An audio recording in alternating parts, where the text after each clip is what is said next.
Shalom teman-teman, kali ini kita bertemu kembali dalam suasana Paskah di tahun 2020 dan kita akan satukan hati kita untuk kita datang menyembah dan memuji nama Tuhan. Sebelumnya kita akan berdoa kepada Tuhan. Bapa di surga, kami mengucap syukur untuk anugerah-Mu yang begitu besar di dalam hidup kami. Tuhan Yesus, di tahun 2020 ini Tuhan, kami boleh merayakan momen kebangkitan-Mu Tuhan. Sekalipun di dalam kondisi di mana keadaan dunia ini Tuhan sedang dilanda oleh virus COVID, kami percaya Tuhan Yesus, rencana-Mu itu yang terbaik bagi setiap kami anak-anak-Mu. Dan kami percaya Tuhan Yesus, lewat kematian dan kebangkitan-Mu Tuhan, Engkau yang membebaskan kami, Engkau yang menebus kami Tuhan, Engkau yang membangkitkan kami Tuhan, untuk kami menjadi pribadi-pribadi yang semakin memiliki karakter seperti Engkau. Terima kasih Tuhan Yesus, kami bersyukur untuk kuasa kebangkitan-Mu yang begitu ajaib di dalam hidup kami. Kami akan tinggikan nama-Mu Bapa, kami akan agungkan nama-Mu Tuhan. Hanya dimuliakanlah nama-Mu Yesus. Haleluya Yesus, terima kasih. Dimuliakan,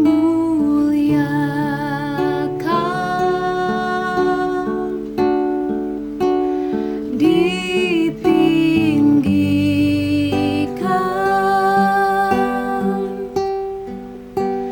Yesus Tuhan, Kau Rajaku. Rajaku yang bertata,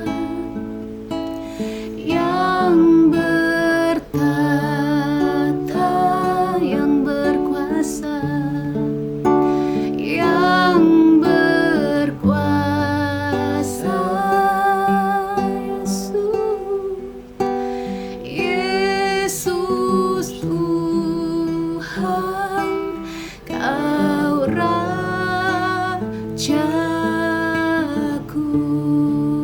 dimuliakan,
kami.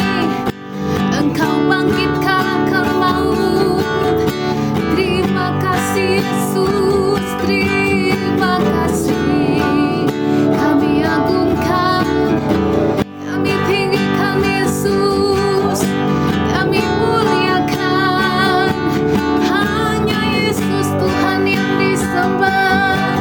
Kiara lamashe, kiara lama-lamashe.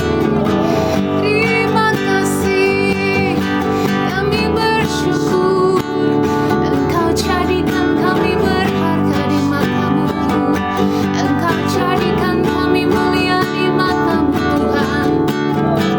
Kami bersyukur buat kasih-Mu. Kami bersyukur Tuhan buat anugerah-Mu. Yesus Tuhan sumber kemenangan kami. Yesus Tuhan sumber keselamatan kami. Terima kasih Tuhan. Terima kasih Tuhan. Kami bersyukur, kami bersyukur. Engkau berikan yang terbaik. Engkau korbankan diri-Mu Yesus, karena Kau mengasihi kami. Terima kasih Tuhan. Dia Allah baik, Dia Allah baik. Dia Allah baik, Dia Allah baik. Dia Allah baik. Yesus baik bagiku. Katakan, Dia Yesus baik. Dia Yesus baik. Engkau baik Tuhan. Dia Yesus baik. Dia Yesus baik. Dia Yesus baik. Yesus baik bagiku. Dia Yesus baik. Dia Yesus baik. Dia Yesus baik. Dia Yesus baik. Dia Yesus baik. Dia Yesus baik. Yesus baik bagiku. Lebih sungguh lagi katakan, Dia Yesus baik. Dia Yesus baik. Dia Yesus baik. Amin. Dia Yesus baik. Yesus baik bagiku. Yesus baik bagiku. Yesus, Yesus baik bagiku.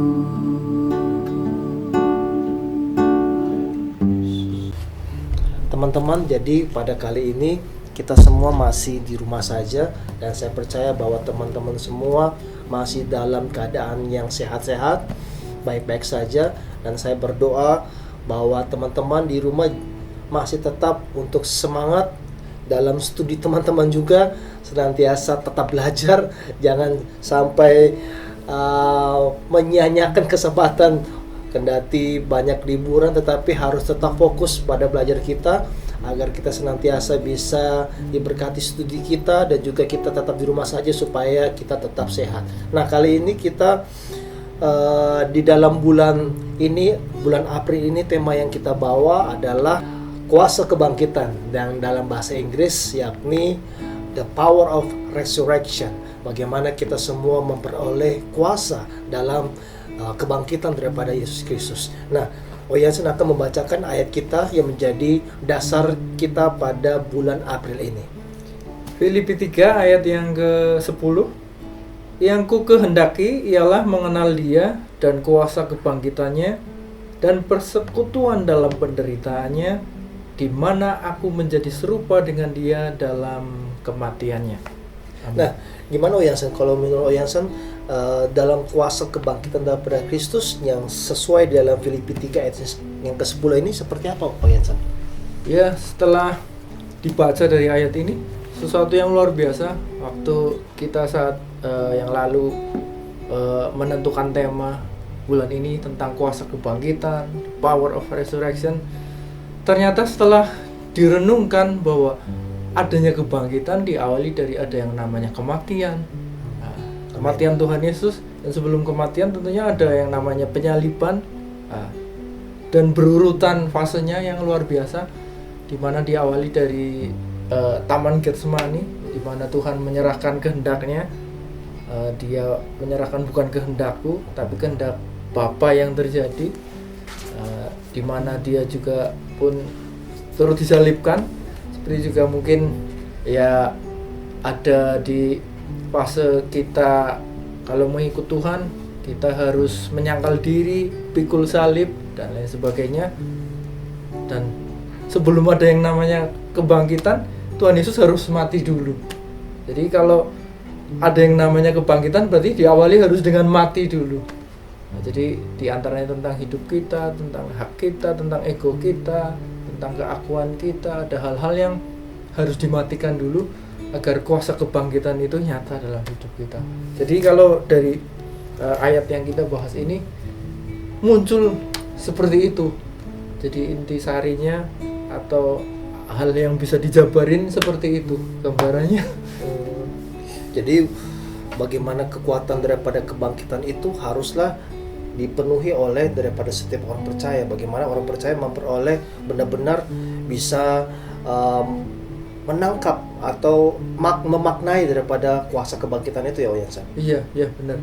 Ya kalau dari saya sendiri sih, kalau merenungkan tentang Paskah, bahwa Tuhan Yesus adalah sesuatu yang pahlawan yang super banget.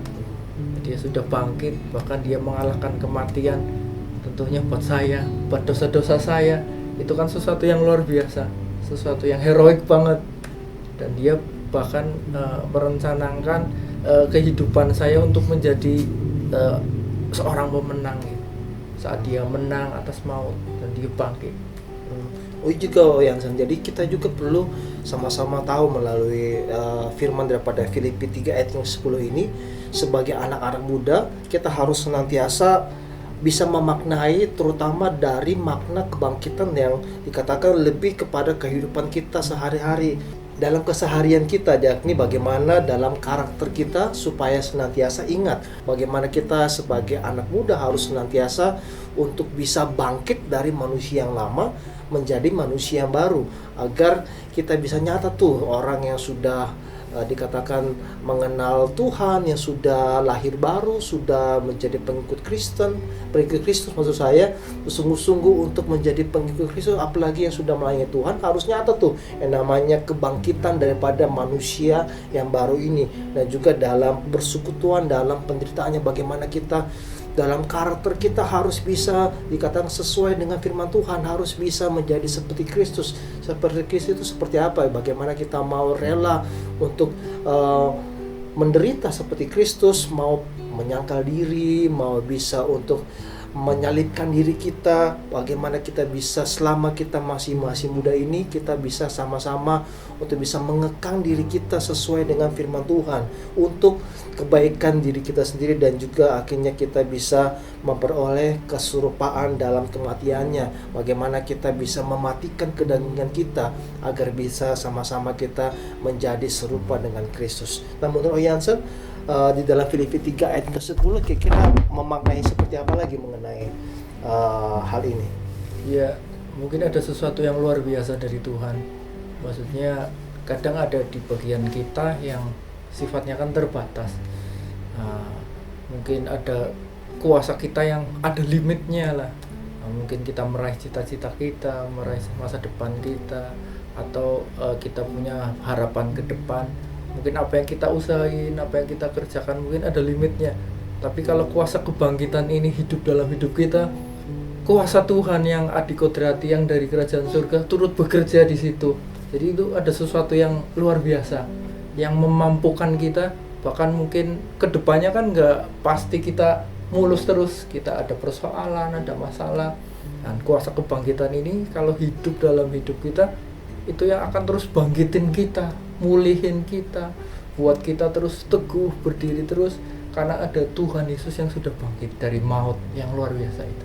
Nah ini bagus teman-teman, jadi bagaimana kita bisa menyadari bahwa kita sebagai manusia yang terbatas nih, kita sebagai dikatakan anak muda yang dikatakan punya keterbatasan mungkin dalam studi kita mungkin satu sisi kita akan mentok dalam studi kita, dalam pergaulan kita, dalam keluarga kita. Kita harus percaya bagaimana Tuhan kita adalah Tuhan yang tidak terbatas, Tuhan yang mempunyai kekuatan untuk bisa memampukan kita studi apabila kita dalam studi dalam keadaan yang mentok atau mungkin ada kegagalan dalam studi kita, ujiannya mungkin gagal. Jangan menyerah teman-teman, karena kenapa? Kita punya Tuhan yang luar biasa, terus berusaha, dan kita percayakan semuanya hasilnya kepada Tuhan kita Yesus Kristus. Mungkin sampai di sini saja. Jadi kita bisa sama-sama untuk kedepannya kita akan sambung kepada video-video yang berikutnya, dan kita tetap untuk di rumah saja, dan kita tetap untuk senantiasa memaknai daripada kuasa kebangkitan daripada Yesus Kristus dalam karakter kita, mau menjadi manusia yang baru demi Kristus. Dan percayalah, seperti yang Jansen bilang, bagaimana kita bisa punya kekuatan karena kita punya Yesus yang tidak terbatas. Kita manusia terbatas, untuk itulah kita perlu Yesus bersama-sama. Sampai di sini video kali ini. Yang ke depan kita akan sambung kepada tema-tema yang berikut, tetap dalam tema April maksud saya, tapi kita akan sambung kepada sub-sub tema atau tema-tema yang menarik untuk kedepannya. Dan kami segenap daripada mewakili pengurus daripada kaum muda Youth KPPS Immanuel Slawi mengucapkan Selamat Paskah 2020. Tuhan Yesus memberkati. Shalom.